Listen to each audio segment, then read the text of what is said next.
everyone. Welcome back to the Integrative Health Podcast with Dr. Jen. Today, we're going to be talking to Hannah Wendt. Hannah Wendt has a lifelong passion for longevity and breakthrough disruptive technologies that drive radical improvement to the human condition. She attended the University of Kentucky and graduated with a degree in biology. During that time, she had multiple research internships studying cell signaling and cell biology. After graduation, she worked for the International Peptide Society as their director of research and content.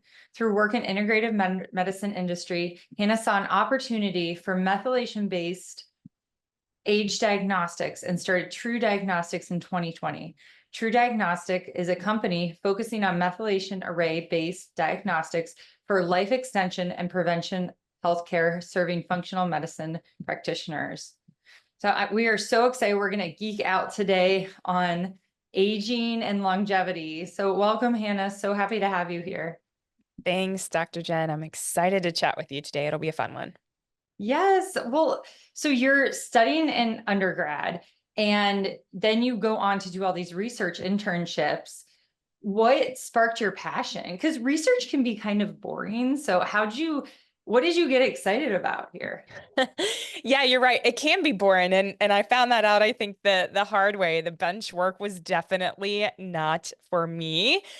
Hence, why I'm at where I am now, essentially. But yeah, my passion really sparked when I realized I wanted to still be in the scientific field and realm. Like, I love discovery. I love finding out more questions than answers, but I also want to help people. I know bench work can be super isolating. You can be by yourself a lot of times and really focus on one project that could take years to maybe have some type of breakthrough, right? You're focused on that maybe.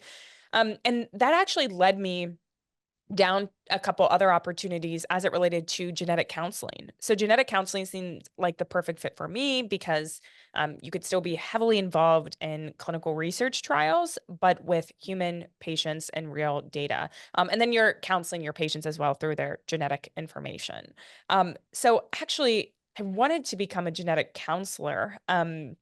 Didn't end up getting into genetic counseling school the first time around. So I took a unique position at a peptide pharmacy in Kentucky. So they were the fourth fastest growing healthcare company in the nation in 2019. And that was super, super fun. But I fit in there really well because the issue there was they didn't have a lot of research on these peptides. And that's kind of where the idea of TruDiagnostics and this age testing was really born, to say, well, how are these peptide therapeutics affecting our number one risk factor for all-cause mortality and morbidity?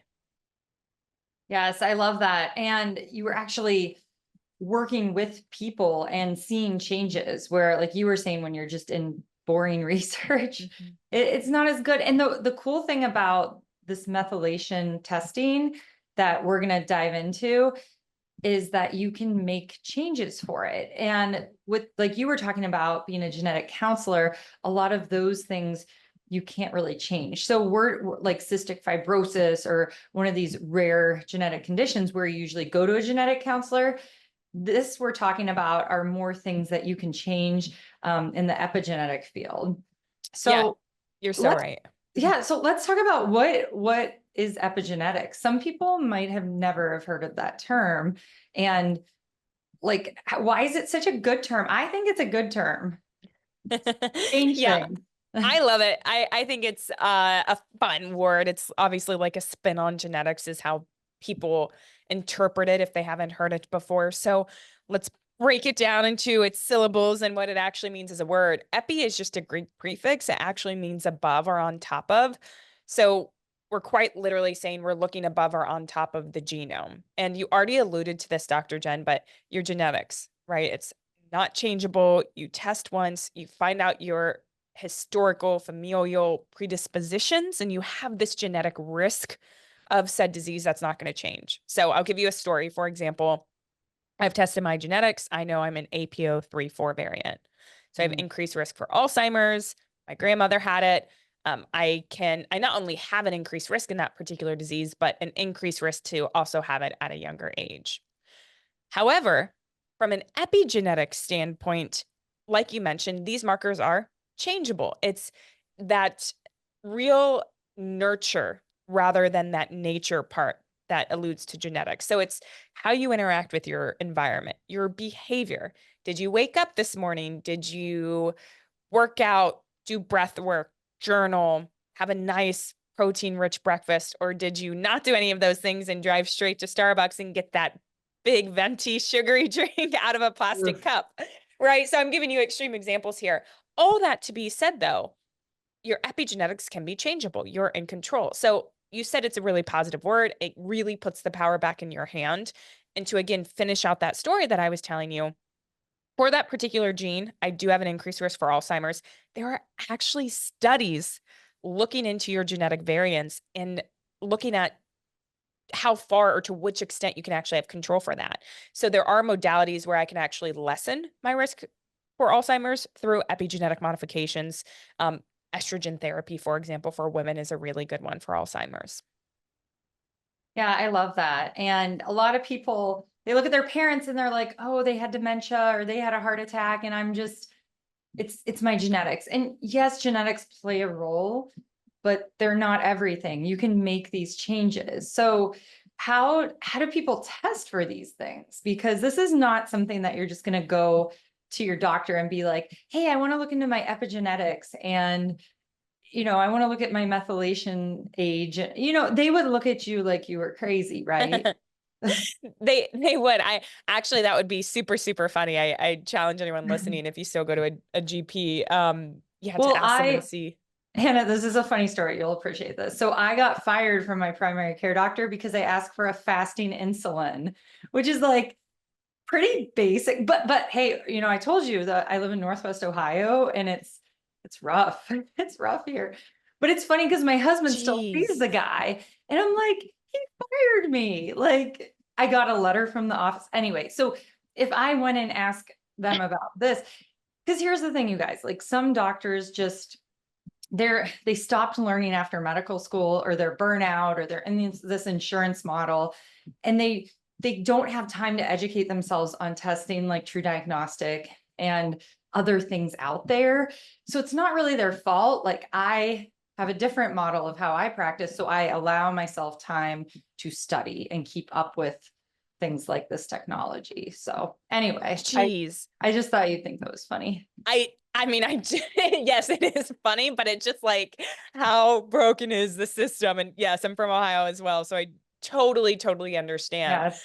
Good old Um, Midwest. yeah, yeah. And I think your question is great. Like, how do you actually test? That seems like the next, logical question. And this can become a little bit difficult to really almost wrap your mind around. There's different epigenetic modifications, right? You have DNA methylation, you have histone modification, you have acetylation. There are all of these types we can actually modify our genetic code through. Now, at TruDiagnostic, we measure DNA methylation. When people hear that, they usually think of the MTHFR genetic cycle, variant. And that is a very, very important variant, but it is actually just one out of the 50 million methylation cycles we have in our body. So when I say at TruDiagnostic, we measure DNA methylation, epigenetic modifications, we're really just looking at a super teeny molecule. It's a CH3 group, a carbon and 3 hydrogens. And if that group is present, it actually binds to the promoter region of the gene and shuts off gene transcription. So you're not getting that expression. And if that molecule is removed, you get the green light per se, and you go through genetic transcription all the way out through your central dogma to that phenotypic expression level. So it's this balance of how our genes are being expressed, and it's not necessarily good or bad. I always like to say, hey, we want to shift your DNA methylation markers in your favor. Mhm. A good example is you want your cancer genes to be methylated and shut off, but you want your tumor suppressor genes that are going to stop that cancer to be unmethylated and turned on. So it's this really fine-tuned balance, which I think makes it really fun to test because again, it's changeable. You can start to retest over time. Yeah. Now, when someone is looking at this with the methylation, they can see a change within a year or 6 months, right? How often do these methods, these methylation, how often do they change? What usually about 3 to 6 months you say retest, or that's usually how long it takes to move like the epigenetic part, correct? Yeah, that's a great question. So it depends really on you as a unique individual and your needs, what you're looking to get out of the testing. As a good rule of thumb, if you're someone who you have things to work on, you're probably not the healthiest version of yourself, and you really, really want to focus on increasing lifespan, health span, I probably recommend testing a little bit more frequently. Like even every 3 to 4 months, you can start to see changes. We've done several studies, even with just simple dietary changes, where you can start to see movement in as little as 8 weeks, which is great. Once you start to understand your body from that type of level, you can start to stretch out the testing a bit more. Maybe you do it every 6 months for a couple years and then do it once a year, at least, I think, for maintenance.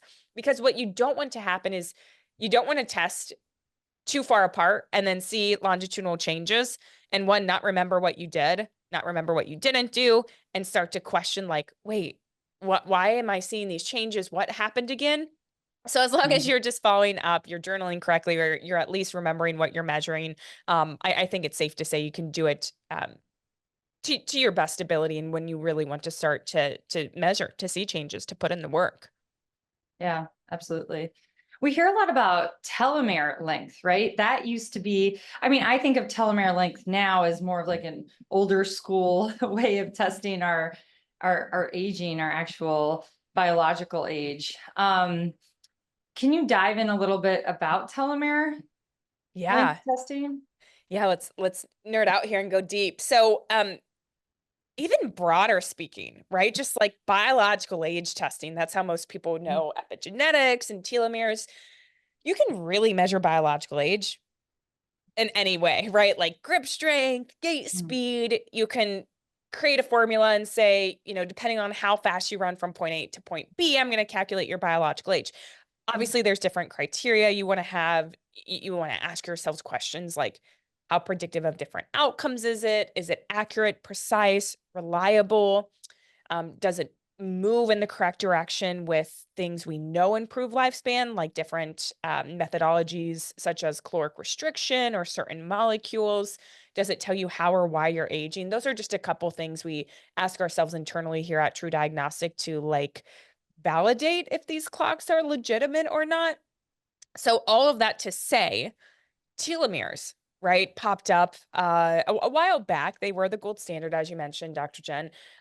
And they're still used today. We actually can report them out through the DNA methylation through epigenetics, but we are starting to realize they fell short in one really crucial category, which was they're not super predictive of outcomes, right? So you can have short telomeres and you can still live longer and you can still actually not contract any disease states. So there's not very strong data there. There's not very strong correlation.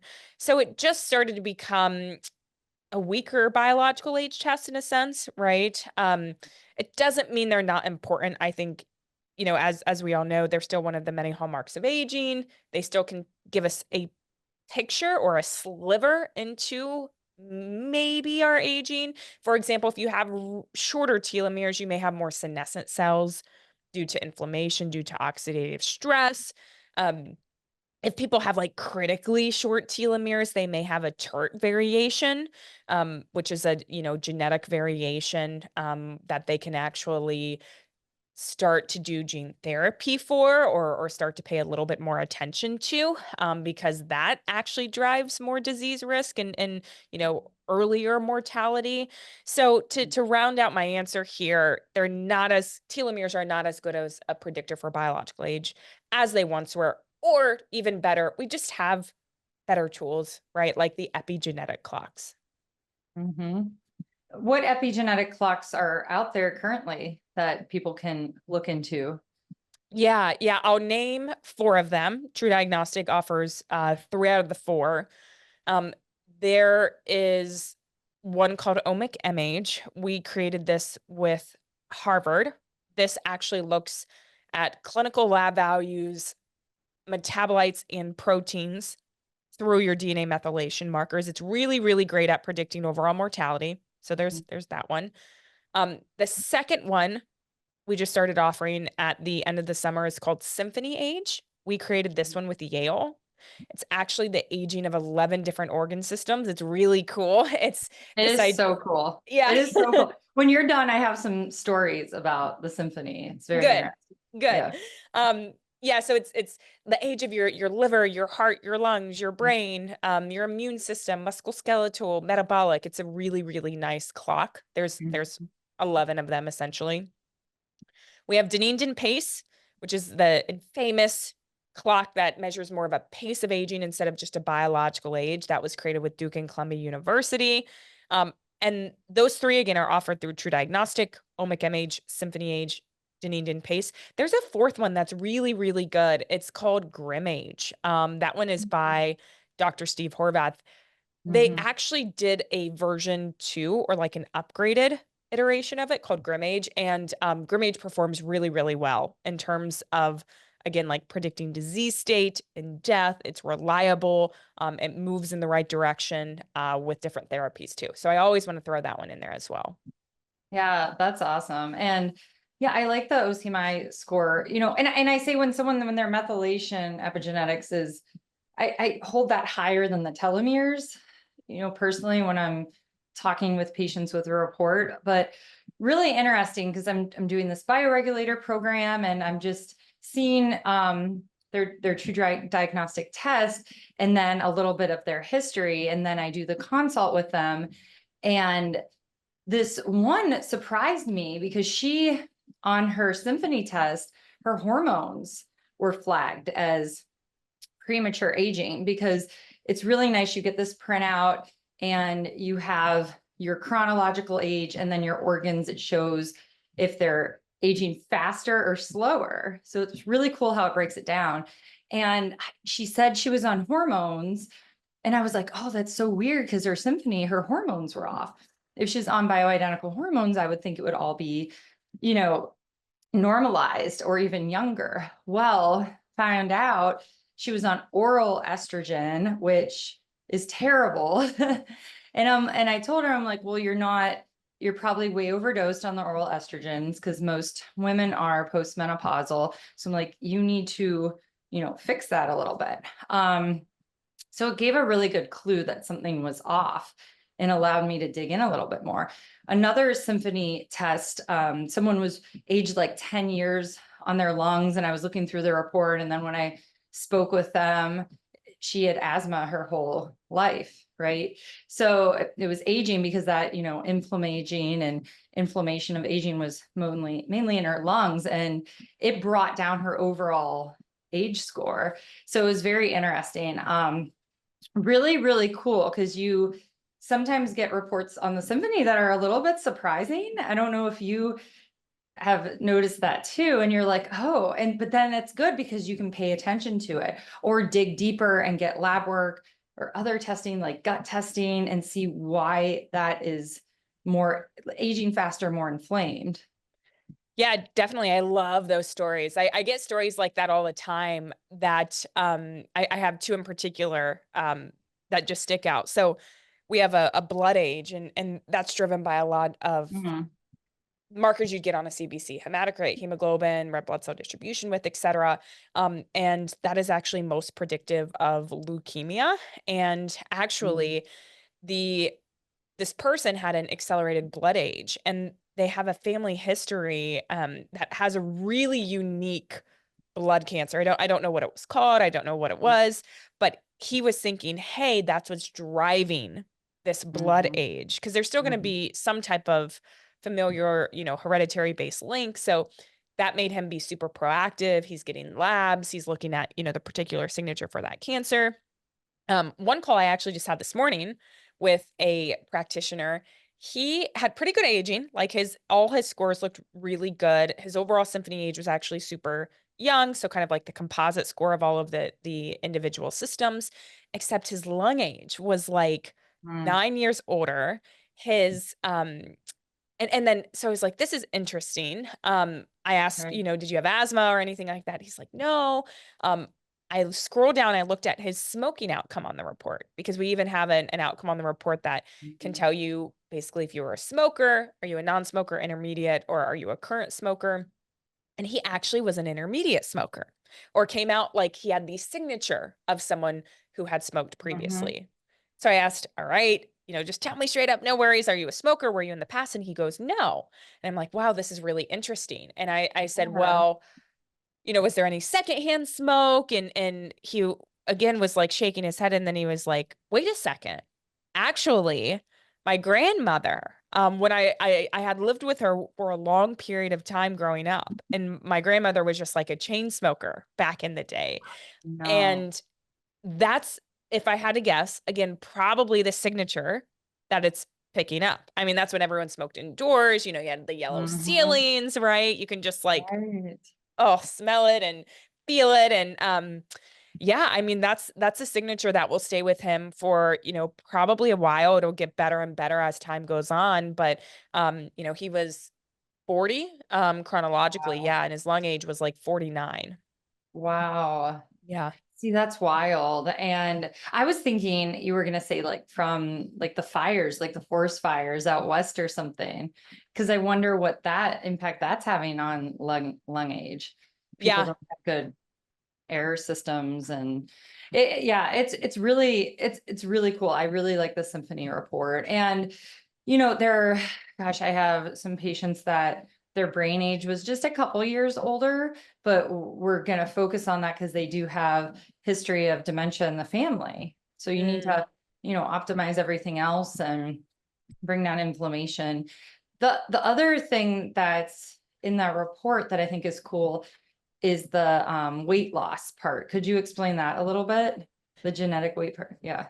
Yeah, yeah. So Dr. Jen is asking a question about kind of one of the additional outcomes we give on our report. So this all goes back to epigenetics just being such a cool biomarker. Like we're barely scratching the surface. We're starting to realize what epigenetics can tell us about our body. So there's Mhm. one gene we look at called PON3 and the expression levels of this gene. We look at, I believe, 11 different epigenetic markers on this gene, and we're really able to tell you if you're able to lose weight or not with caloric restriction. So there's really three outcomes. You're either a non-responder, an intermediate responder, or a full responder. And this goes back to the idea that some people use caloric restriction as a weight loss routine. It's not going to work for everyone, right? It's not calories in versus calories out. It's much more complicated than that. It's really how we're Right. metabolizing those calories. And um, again, the result you get is not good or bad. It's just giving you more information on how you Yeah. really want to deal with your body. So, non-responder, meaning you would not lose weight with caloric restriction. Intermediate, it might work. You might need a little bit more push depending on, again, where your markers fall. Full responder means you absolutely would lose weight with caloric restriction. Um, Mhm. so we love caloric restriction for extending lifespan and health span. It may not be right for you. It may be right for you. This report could help guide that. I really like that one though. People are always super interested in it and asking questions about it because yeah, super powerful. The more knowledge you have. Yeah, and it puts some pressure off, right? I think it's funny gosh, there's a cardiologist that I like argue with when I see him at conferences, and I'm like, it's not calories in, calories out. It's not like, I know you're a man and you respond this way, and maybe a few of your patients, but I will give you hundreds of other patients that do not respond to calories in, calories out.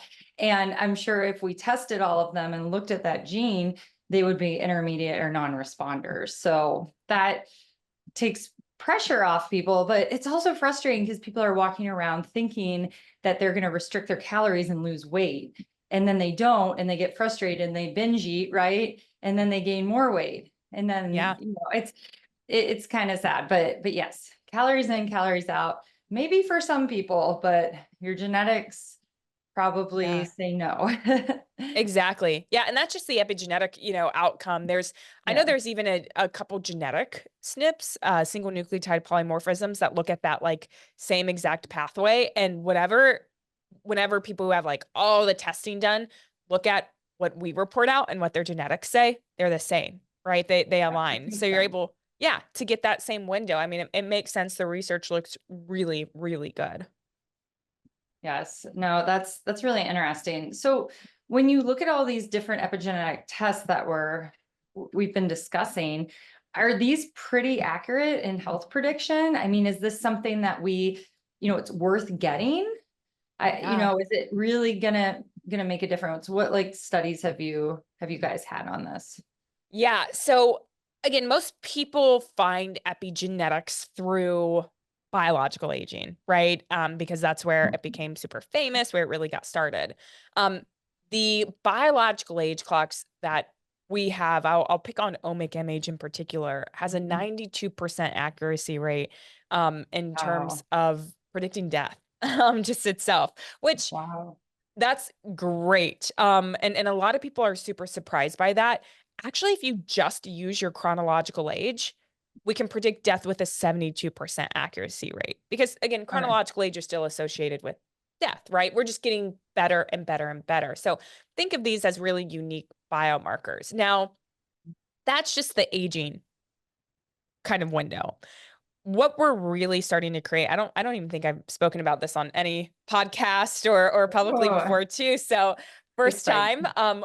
what we're actually more excited about, well, personally, I am, are these methylation risk scores we're Okay. creating. Ooh. So this is basically using epigenetics, DNA methylation, to report out specific risk for cardiovascular disease, chronic kidney disease, chronic liver disease. We even Wow. have one for depression, COPD. There's like 7 or 8 of them total. I think that was maybe 5 or 6 of them. Yeah. And these are going to be super accurate, even more accurate than the traditional testing that's already out there. That's And yeah, we're so excited about it. It's not a product, it's not available yet. It probably will be early next year, in 2025. We're actually taking these tests through FDA approval pathway. They've gotten good. expedited as well, just because of the importance. And I think what the That's regulars, yeah, are starting to see. So we're so excited. That's really cool. So just everyone listening out there, so you would get these risk scores, and same with you get your methylation, epigenetic, aging clock, all this stuff. But these, because it's epigenetics, it's not set in stone. These can change. And I think that's an important part that people need to realize, right? Yeah, yeah. And again, why epigenetics? And I just want to make that like so clear is for there's a couple reasons, probably 3. I'll just try and sum them up. It's a super easy collection method. It is just a blood spot card. You're not going in, you're not going to different labs, getting your blood drawn after you received a referral from, specialists in all of these different areas. So it's a really easy collection method. Um, Number 2, the cost. You can get everything, the biological age, the risk markers, upwards of 1,600 plus biomarkers in just those couple of drops of blood for a relatively cheap cost. It'll start to go down again as the uptake in the test goes up, as even payers actually start to reimburse for this. And then number 3, um, alludes to what I just hinted at, is the amount of data you can get is insane, right? Just with that one test. So again, um, ease of collection, cost, and the amount of data are really the 3 points for why epigenetics, that we keep coming back to, and I think is really the story that we're trying to tell. So yeah, it's really exciting. Yeah, it is. And I joke now when I'm around people that are nerdy like me, and they're like, "What's your age?" I'm like, "Chronological or biological age? What would you like to know?" Um, Yeah. what was the youngest that you've seen for like reduction of age for people? Ooh, yeah. Because I This know is it's a like a big contest. I know telomere length is more of a contest, right? But I don't like that marker as much. But Yeah, there are a couple things I want to respond with. We do so number 1, we have like a competition ourselves. We do the Rejuvenation Olympics. okay. And that focuses on the pace of aging Yes. biomarker. Yes. And that's just because the Dunedin pace biomarker or pace of aging has been shown to change quicker or be like more responsive. So Mm, usually people test that one a lot more frequently, and they focus on that because it's more of like a 3 to 6 month running average of what's currently happening. mm-hmm, Now, the second thing I want to say is if you're talking like more broad scope, like omic age, symphony age, um, mm-hmm. it's these things are hard to reverse, right? People think it's really easy. Obviously, people who aren't as healthy, if you're unhealthy, it's easier to change these because you have more room for improvement. Um, Mm-hmm. but there was a really good study that just came out of the Buck Institute for Aging. They're, one of the top research institutions for aging in the world. They looked at therapeutic plasma exchange, essentially 30 Mm-hmm. different epigenetic age clocks, and they saw a reversal of 2.61 years on average. Just from one plasma exchange This was or weekly over weekly? I think So, like an 8-week course or something. So again, wow. pretty intense therapy. Mm-hmm. 2.61 year reduction. I mean, you really, really have to put in work to start to see some of these reversals here. Right. Now, the good news, the last thing I'll say, my like third part of my answer to this question is we are getting ready to release a trial with Yale looking at 51 clinical trials from DNA methylation, epigenetic biological age clocks, and over 100 different epigenetic clocks applied to those data sets. So this is Wow. such an exciting study because you're able to start to see, well, which interventions look to give you the best bang for your buck? Which clocks Mm-hmm. should I actually be looking at and using? And again, they hint at the ones that I talked about, the omic age, symphony age, Dean and Pace, Grimm age 2. And then again, simple lifestyle interventions can have a really, really major impact. Secondly, some pharmacological based interventions with more of like the procedural based things too. We don't find, supplements work as well unless you're super nutrient deficient in a particular area. Right. Then it would probably change the needle more. Right. No, that makes a lot of sense.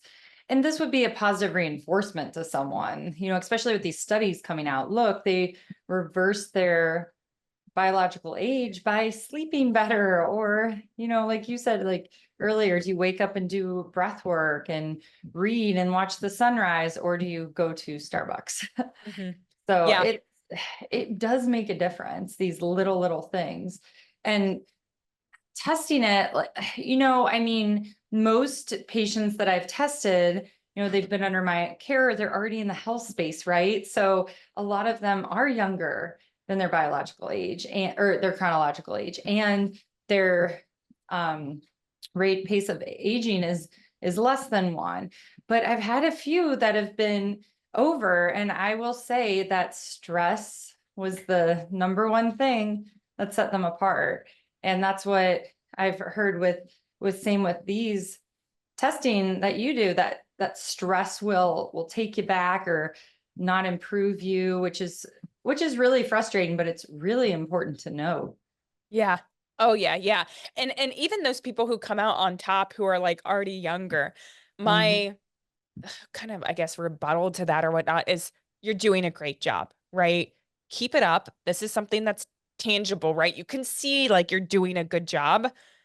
We want to keep it there, right? And again, Right. still encourage that retesting because it could fluctuate. I mean, things come up, right? Everyone's going through something. It's life, it's complicated, it's messy, it's beautiful, all at the same time. Um, but even, to your point, the people who do have increases, they always have some type of stressor in common, whether it's from increase in inflammation from an outside stressor, right? Oxidative stress from an outside stressor. And a little stress is good, right? Acute stress is okay. It's more of that chronic stress over time that really, really eats away at you. And there's a Mm. great paper on this out of Dr. Vadim Gladishev's lab out of Harvard by Jesse Poganik called Increases or Biological Age is Increased Upon Stress and Restored Upon Recovery. So the title gives it away, but basically, there are major life stressors they look at, which was pregnancy, um, elected and unelected surgeries, actually, and Oh. very severe cases of COVID-19.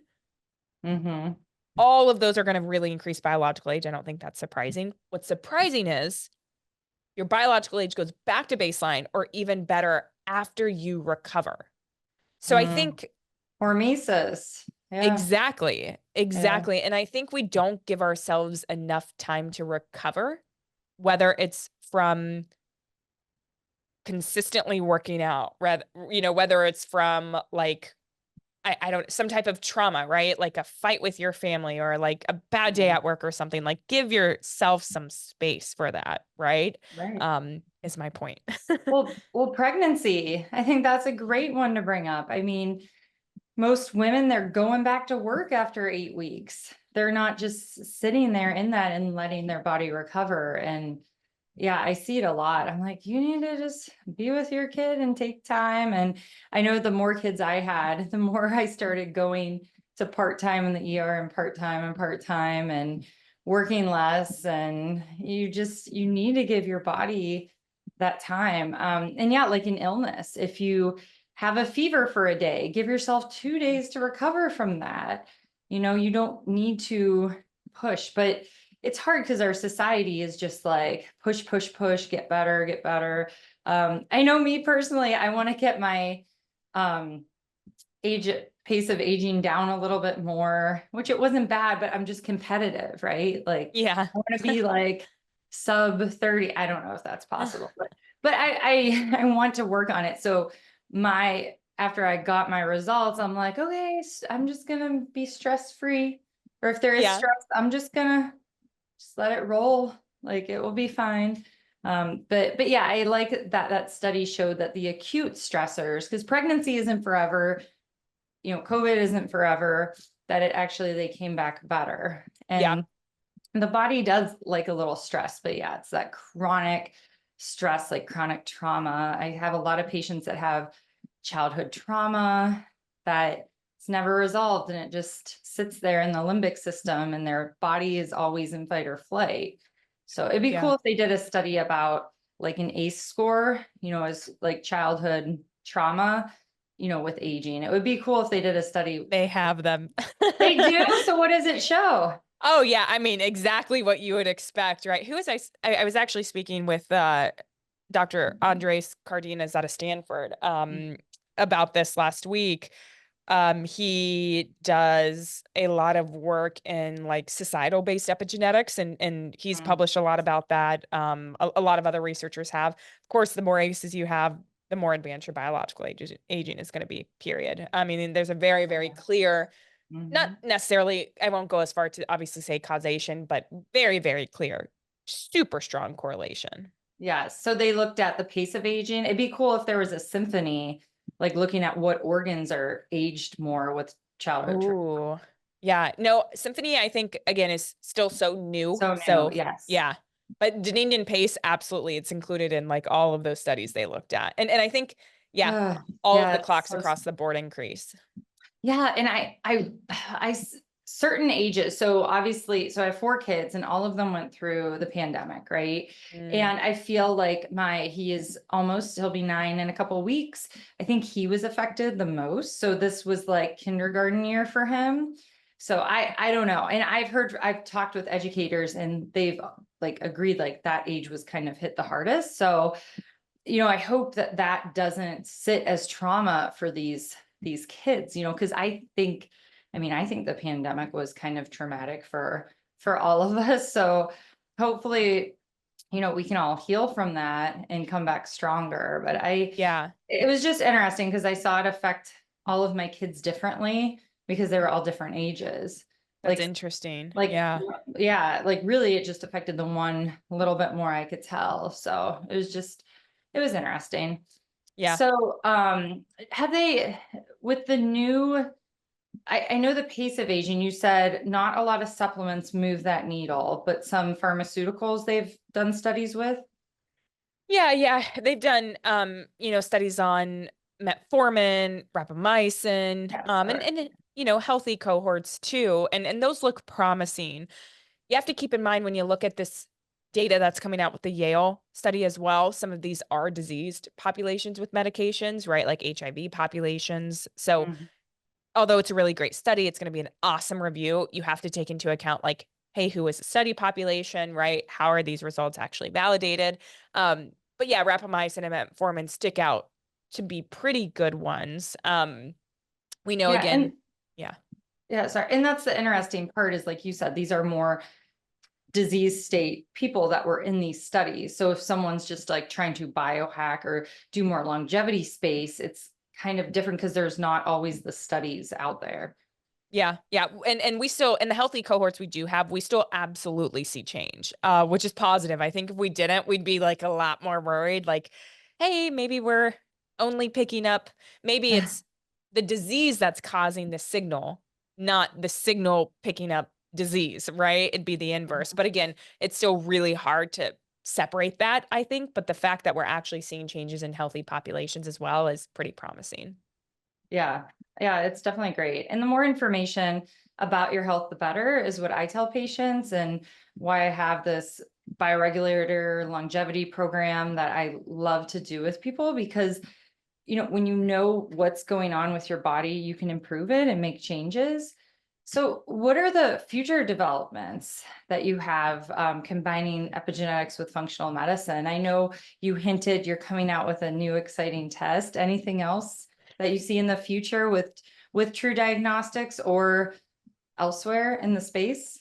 Yeah. So the methylation risk scores I mentioned, that's, fast forward, hopefully earlier, but 6 to 9 months from now.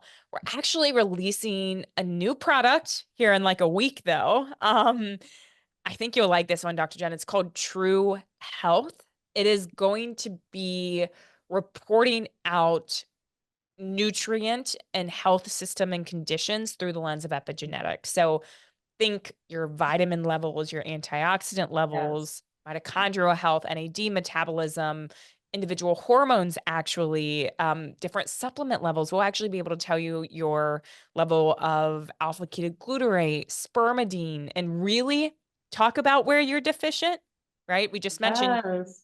you have to know you're deficient to actually make that effect. So that will launch, yeah, here in a couple weeks, actually, from the time we're That's recording this. exciting. So Mhm. will that be just a part of the True Diagnostic test and add on?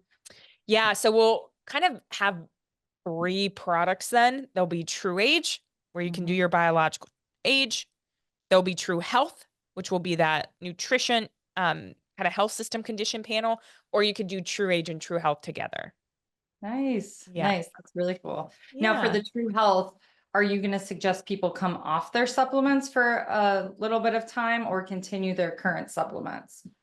Whatever they want to know, right? Like, is there supplementation too much even, right? Are you too high in that particular biomarker? Like a lot of people are taking probably way too much NR and NMN, and we can actually see that in the 2PY marker, which can be um indicative of worse cardiovascular and kidney function. So that's actually Mhm. one of the things that we measure that I think is a really exciting outcome on the panel too. Yeah. So for those listening, so NMN, just for nicotinamide to increase energy, they're putting that in a lot of supplements right now. Is that what you're saying? You're just seeing people overuse it to increase energy? Yeah, yeah, there's a kind of a metabolite you can give off that is nicknamed 2PY, and basically an increase in this particular metabolite if you're taking too much NMN or NR can cause issues with cardiovascular function and kidney function later on. So something to be Wow. aware about, right? So That's so interesting. Yeah. yeah, yeah, So we're all excited kinds for of it. fun little things like that to Yeah. nerd out on. And that's what's great, because gosh, how many times do you take a supplement and you're like, should I keep taking this? My patients are always like, do I have to stay on all these supplements? And it's like, well, it depends on you, your genetics, where you live, because I was talking with Hannah earlier, Northwest Ohio, there's a lot of glyphosate. So we always have to like protect the gut, have gut health in mind when we look at our daily supplements, but it's going to differ for everyone with their genetics. And maybe you could scale back a little on the supplements right after they get one of these reports. Mhm. I'm excited. I'll be the first Yeah. in line for that. That'll be a good one. We're excited about that. So yeah, basically, true age, biological age, true health, more nutrient deficiencies and health and wellness, breaking things down into simple conditions. And then basically the methylation risk scores, once we're able to provide them, we think they'll be called like true risk or something like that. Yeah. Yeah. Keep it all to the true. I like Yeah. that. Well, this is amazing. How can people find out more about your company and, work with someone to get one of these tests and go through it with them? Yes, just go to TruDiagnostic.com. TRU diagnostic is singular.com. And I'm more than happy to answer any questions. I'm Hannah Wen. I'm one of the co-founders and the director of clinical testing as well. So my email is just Hannah, HANNAH at TruDiagnostic.com. Yes, awesome. Well, thank you so much for sharing your knowledge and your pursuit of better health. Like, these tests are so important, and your passion is great. As we find out more about our health, it's just going to change healthcare. So it's so exciting. Yeah, thanks so much, Dr. Jen. I appreciate your time.